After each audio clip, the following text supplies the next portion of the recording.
भगवान कृष्ण के सखा उद्धव ब्रह्मवेत्ता और महाज्ञानी थे, लेकिन श्री हरि की कुछ लीलाओं का रहस्य वे भी समझ नहीं पाए थे। जब कृष्ण गोलोक जाने को तत्पर हुए तब उन्होंने उद्धव से कहा, इस अवतार काल में मैंने सबको कुछ न कुछ दिया, किंतु तुमने कभी कुछ नहीं मांगा। अब तो कुछ मांगो। वीतराग उद्धव ने इसके बाद भी स्वयं के लिए कुछ नहीं मांगा। वह केवल अपने मन की उन शंकाओं का समाधान चाहते थे जो उनके मन में कृष्ण की शिक्षाओं और उनके कृतित्व को देखकर उठ रही थीं। उन्होंने भगवान श्री कृष्ण से पूछा, भगवान, महाभारत के घटनाक्रम में अनेक बातें मैं नहीं समझ पाया। आपके उपदेश कुछ अलग रहे, जबकि आपका व्यक्तिगत जीवन कुछ अलग तरह का दिखता रहा, ऐसा क्यों? श्री कृष्ण और उद्धव के बीच का ये संवाद उद्धव गीता के नाम से प्रसिद्ध है। उद्धव ने पूछना शुरू किया, हे कृष्ण, सबसे पहले मुझे यह बताओ कि सच्चा मित्र कौन होता है? कृष्ण ने कहा, सच्चा मित्र वह है जो जरूरत पड़ जाने पर मित्र की बिना मांगे मदद करे। उद्धव, श्री कृष्ण, आप पांडवों के आत्मीय मित्र थे। आपने सच्चे मित्र की जो परिभाषा दी है, क्या आपको नहीं लगता कि आपने उस परिभाषा के अनुसार कार्य नहीं किया? आपने धर्मराज युधिष्ठिर को द्यूत, जुआ खेलने से रोका क्यों नहीं? आपने उन्हें नहीं रोका, फिर भी आपने भाग्य को धर्मराज के पक्ष में भी नहीं मोड़ा। आप चाहते तो युधिष्ठिर जीत सकते थे। आप कम से कम उन्हें धन, राज्य और खुद को भी हारने के बाद तो रोक सकते थे। उसके बाद जब उन्होंने अपने भाइयों को दांव पर लगाना शुरू किया, तब तो आप सभा कक्ष में पहुंच सकते थे। आपने वह भी नहीं किया। जब दुर्योधन ने पांडवों को सदैव अच्छी किस्मत वाला बताते हुए द्रौपदी को दांव पर लगाने को प्रेरित किया और जीतने पर हारा हुआ सब कुछ वापस कर देने का लालच दिया, कम से कम तब तो आप हस्तक्षेप कर सकते थे। अपनी दिव्य शक्ति से आप पांसे धर्मराज के अनुकूल कर सकते थे। इसके स्थान पर आपने तब हस्तक्षेप किया जब द्रौपदी लगभग अपना शील खो रही थी। कहा जाता है, आपने वस्त्र देकर द्रौपदी का शील बचा लिया, लेकिन कैसे? एक आदमी घसीट कर दरबार में लाता है, इतने सारे लोगों के सामने निर्वस्त्र करने का प्रयास किया। एक स्त्री का शील क्या बचा? आपने क्या बचाया है? अगर आपने संकट के समय में अपनों की मदद नहीं की, तो आपको आपात बांधव कैसे कहा जा सकता है? क्या यही धर्म है? इन प्रश्नों को पूछते उद्धव का गला रुंध गया और उनकी आंखों से आंसू बहने लगे। ये अकेले उद्धव के प्रश्न नहीं हैं। महाभारत पढ़ते समय हमारे मनोमस्तिष्क में भी यह सवाल उठते हैं। उद्धव ने हम लोगों की ओर से ही श्री कृष्ण से उक्त प्रश्न किए। हंसते हुए भगवान कृष्ण बोले, प्रिय उद्धव, यह सृष्टि का नियम है कि विवेकवान ही जीतता है। उस समय दुर्योधन के पास विवेक था, धर्मराज के पास नहीं।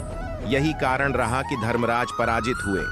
दुर्योधन के पास जुआ खेलने के लिए पैसे और धन तो बहुत था, लेकिन उसे पासों का खेल नहीं आता था। इसलिए उसने अपने मामा शकुनि का द्यूत क्रीड़ा के लिए उपयोग किया। यही विवेक है। धर्मराज भी इसी प्रकार सोच सकते थे और अपने चचेरे भाई मुझसे से पेशकश कर सकते थे कि उनकी तरफ से मैं खेलूंगा। जरा विचार करो कि अगर शकुनि और मैं खेलते तो कौन जीतता? पांसे के अंक उसके अनुसार आते या मेरे अनुसार? चलो इस बात को जाने दो। उन्होंने मुझे खेल में शामिल नहीं किया, इस बात के लिए उन्हें माफ किया जा सकता है, लेकिन उन्होंने विवेक शून्यता से एक और बड़ी गलती की। उन्होंने मुझसे प्रार्थना की कि मैं तब तक सभा कक्ष में न आऊं जब तक कि मुझे बुलाया न जाए, क्योंकि वे अपने दुर्भाग्य का खेल मुझसे छुपकर खेलना चाहते थे। वे नहीं चाहते थे कि मुझे मालूम पड़े कि वे जुआ खेल रहे हैं। इस प्रकार उन्होंने मुझे अपनी प्रार्थना से बांध दिया। मुझे सभा कक्ष में आने की अनुमति नहीं थी। इसके बाद भी मैं कक्ष के बाहर इंतजार कर रहा था कि कब कोई मुझे बुलाता है। भीम, अर्जुन, नकुल और सहदेव सब मुझे भूल गए और केवल अपने भाग्य और दुर्योधन को कोसते रहे। अपने भाई के आदेश पर जब दुशासन द्रौपदी के बाल पकड़ डियाच कर घसीटता हुआ सभा कक्ष में लाया, वह अपनी सामर्थ्य के अनुसार जूझती रही, तब भी उसने मुझे नहीं पुकारा। उसकी बुद्धि तब जागृत हुई जब दुशासन ने उसे निर्वस्त्र करना प्रारंभ किया। जब उसने स्वयं पर निर्भरता छोड़कर हरि हरि अभयम कृष्ण अभयम की गुहार लगाई, तब कहीं मुझे उसके शील की रक्षा का अवसर मिला। जैसे ही मुझे पुकारा गया, मैं अविलंब पहुंच गया। अब इस स्थिति में मेरी गलती बताओ। उद्धव बोले, कान्हा, आपका स्पष्टीकरण प्रभावशाली अवश्य है, किंतु मुझे पूर्ण संतुष्टि नहीं हुई। क्या मैं एक और प्रश्न पूछ सकता हूं? कृष्ण की अनुमति से उद्धव ने पूछा। इसका अर्थ यह हुआ कि आप तभी आओगे जब आपको बुलाया जाएगा। क्या संकट से घिरे अपने भक्त की मदद करने आप स्वतः नहीं आओगे? कृष्ण मुस्कुराए। उद्धव, इस सृष्टि में हर एक का जीवन उसके स्वयं के कर्म फल के आधार पर संचालित होता है। न तो मैं इसे चलाता हूं और न ही इसमें कोई हस्तक्षेप करता हूं। मैं केवल एक साक्षी हूं। मैं सदैव तुम्हारे नजदीक रहकर जो हो रहा है उसे देखता हूं। यही ईश्वर का धर्म है। वाह वाह, बहुत अच्छा कृष्ण। तो इसका अर्थ यह हुआ कि आप हमारे नजदीक खड़ी डीढ़े रहकर हमारे सभी दुष्कर्मों का निरीक्षण करते रहेंगे। हम पाप पर पाप करते रहेंगे और आप हमें देखते रहेंगे। आप क्या चाहते हैं कि हम भूल करते रहें, पाप की गठरी बांधते रहें और उसका फल भुगतते रहें? उलाहना देते हुए उद्धव ने पूछा। कृष्ण बोले, उद्धव, तुम शब्दों के गहरे अर्थ को समझो। जब तुम समझकर अनुभव कर लोगे कि मैं तुम्हारे नजदीक साक्षी के रूप में हर पल हूं, तो क्या तुम कुछ भी गलत या बुरा कर सकोगे? तुम निश्चित रूप से कुछ भी बुरा नहीं कर सकोगे। जब तुम यह भूल जाते हो और यह समझने लगते हो कि मुझसे छुपकर कुछ भी कर सकते हो, तभी मुसीबत में फंसते हो। धर्मराज का अज्ञान यह था कि उसने माना कि वह मेरी जानकारी के बिना जुआ खेल सकता है। अगर उसने यह समझ लिया होता कि मैं प्रत्येक के साथ हर समय साक्षी रूप में उपस्थित हूं, तो क्या खेल का रूप कुछ और नहीं होता? भक्ति से अभिभूत उद्धव मंत्रमुग्ध हो गए और बोले, प्रभु, कितना गहरा दर्शन है, कितना महान सत्य।